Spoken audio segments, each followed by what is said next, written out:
ग्राहकांनो सावधान, 1 ऑक्टोबर पासून एटीएम मधून पैसे काढताना इतके जास्त चार्जेस द्यावे लागणार. एसबीआय खात्यातून वारंवार एटीएम मधून पैसे काढता, मग 1 ऑक्टोबर पासून तुमच्यासाठी महत्वाचा बदल होणार आहे. एसबीआयच्या बेसिक सेव्हिंग्ज बँक डिपॉझिट म्हणजेच बीएसबीडी खात्यासाठी रोख पैसे काढण्याच्या नियमात बदल करण्यात आला आहे. या खात्यातून महिन्यात 4 वेळा पैसे काढल्यास कोणतेही शुल्क आकारले जाणार नाही.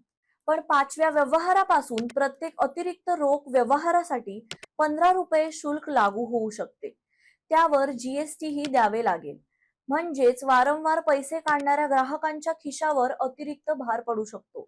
बीएसबीडी खाते हे किमान शिल्लक ठेवण्याची गरज नसलेले मूलभूत बचत खाते आहे. या खात्यासोबत रुपे डेबिट कार्ड दिले जाते आणि त्यासाठी वार्षिक देखभाल शुल्क आकारले जात नाही.